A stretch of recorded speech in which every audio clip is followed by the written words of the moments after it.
السلام علیکم ورحمۃ اللہ وبرکاتہ۔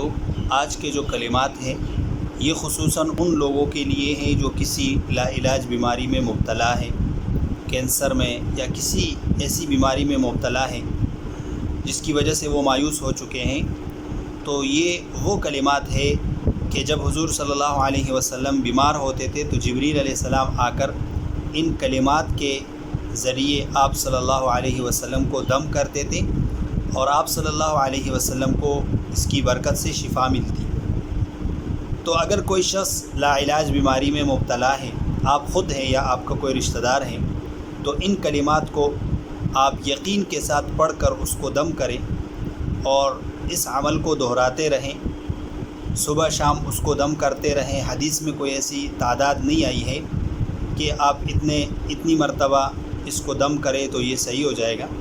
حدیث میں یہ الفاظ آئے ہیں کہ جب حضور صلی اللہ علیہ وسلم بیمار ہوتے تھے تو جبریل علیہ السلام آ کر آپ صلی اللہ علیہ وسلم کو ان کلمات سے دم کرتے تھے۔ اور یہ جو روایت ہے یہ مسلم شریف کی روایت ہے، نمبر اس کا ہے 2185، یہ اس روایت کا نمبر ہے۔ اس روایت میں ہے کہ حضور صلی اللہ علیہ وسلم بیمار ہوتے تھے تو جبریل علیہ السلام تشریف لاتے اور آپ صلی اللہ علیہ وسلم کو ان کلمات کے ذریعے دم کرتے تھے۔ یہ کلمات پڑھ کر آپ پر پھونکتے تھے، آپ پر دم کرتے تھے، اور وہ کلمات یہ ہیں: بسم اللہ یبریک ومن کل داء یشفیک ومن شر حاسد اذا حسد ومن شر کل ذی عین۔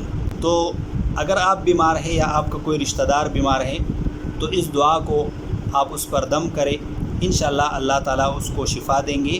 یہ صحیح روایت سے ثابت ہے، اور ایک مبارک جو جبریل علیہ السلام کے کلمات ہیں وہ انتہائی مبارک ہے، وہ اللہ تعالیٰ کے انتہائی مقرب ملک ہیں، تو اس کے کلمات ہیں، اور پھر ان کلمات کے ذریعے انہوں نے حضور صلی اللہ علیہ وسلم کو دم کیا ہے، اور آپ صلی اللہ علیہ وسلم کو اللہ تعالیٰ نے ان کلمات کے ذریعے شفا دی ہے۔